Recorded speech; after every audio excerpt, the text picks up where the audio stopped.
Hey, how's everybody doing? It's been a while since my last video, but today we're setting up a 29-gallon angelfish breeder tank. I thought I'd bring you guys along. So we're in the guest room slash plant room slash fish room. A little bit of craziness in here. Say hi to Callie.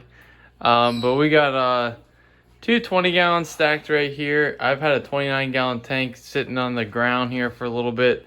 I'm thinking I'm gonna put it right here. I'd like to put it on this wall, but there's no outlet. So here's a tank right here. It's an old tank I got from a friend. They were moving, bunch of calcium buildup. So we're gonna use some white vinegar, clean that down, put on this metal stand. It has availability for a tank underneath. So think about it in the future. But I'm gonna clean this corner out. I figured I'd at least give you guys a before and after.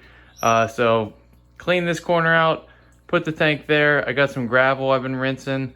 I'll give you a rundown of everything in the tank and show you the angelfish that are going to go into it tonight, maybe tomorrow. But yeah, let's go into it, guys. Here's 2 buckets of gravel. Just so you know, for the gravel I'm using in this tank, I get it from Home Depot. It's like the pea pebble gravel. It's like $5 a bag, $6 a bag. I got a bunch of it for the pond. If you watch my short videos, I did just put a 300-gallon pond in the backyard for some koi. Updates for that are here to come, but it's gonna go on this stand. We're gonna clean this out. I'm gonna show you how to use a razor blade and white vinegar to clean all the calcium buildup on that. I got a cycled sponge filter from another customer's tank. They were using it to get their tank started. Now it's established, so they don't really need it. So I took that home today.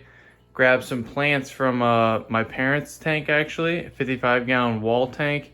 So we'll put some plants in there. We'll put some cycled dirty water under the gravel. We'll fill it up, get the sponge filter, get the heater in there. I'll show you the angelfish pair that are gonna go in there. They've been breeding really well and they keep eating the babies, or the other fish keep eating the babies. So we're gonna give them an opportunity to actually breed and see if we can't get these angelfish to raise their own fry in their own tank. And then we can move them to a 75-gallon tank downstairs that's not filled yet, but lots of things I got going on in my mind, so I want to just throw it out there and show you guys, give you an update.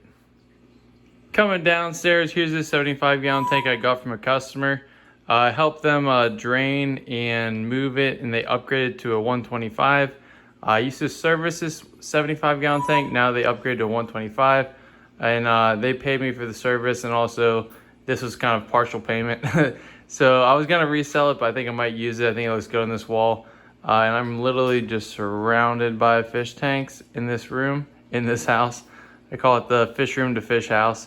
But hey, if you could have it any way, this is kind of a dream come true. So I'm blessed and grateful to have this.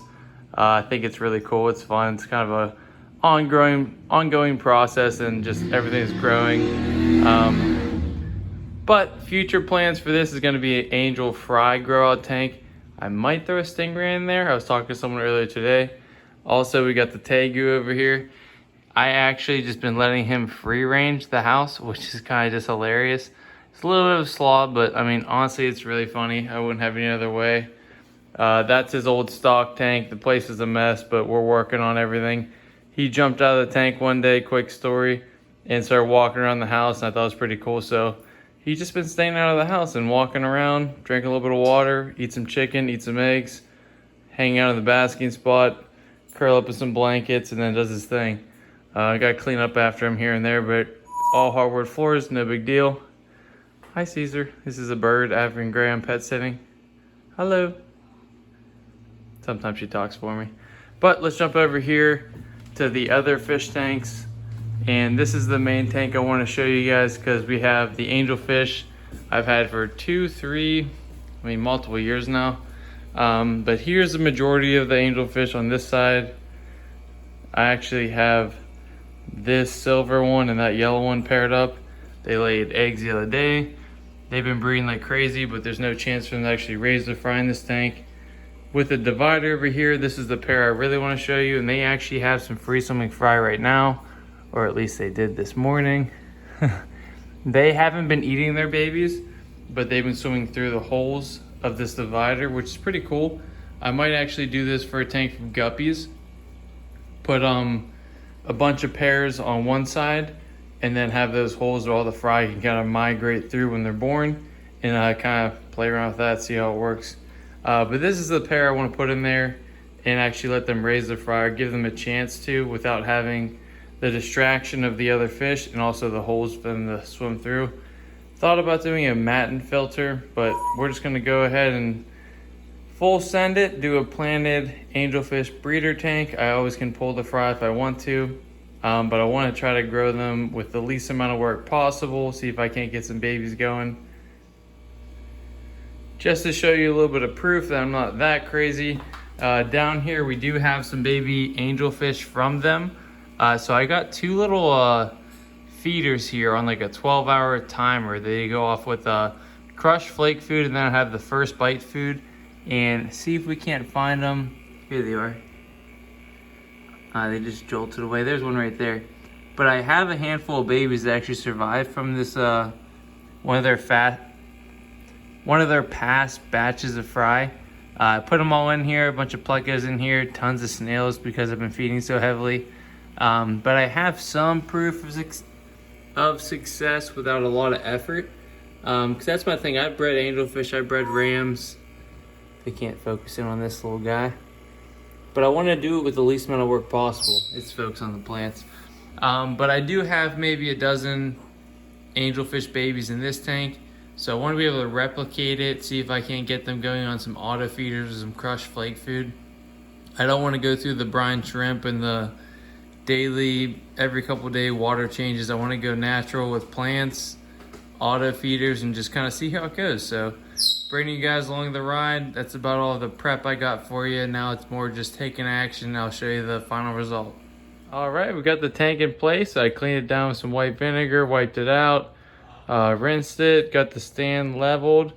Now next thing to do is I like to dump a bunch of cycled dirty water in the bottom, cover it with gravel, add the plants, and we'll fill it up.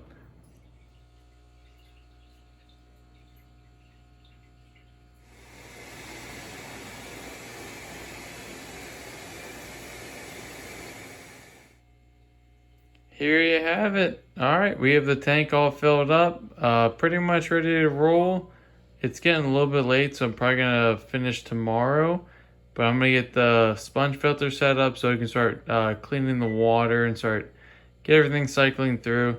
But really by the time tomorrow, after the sponge filter runs overnight, get the heater plugged in, we're ready for some fish. I'm gonna put the breeding cone right about here, and then we'll do a pair of angels in here, and I'm excited about this tank. Give some more updates and we'll jump forward to it for tomorrow. Ta-da!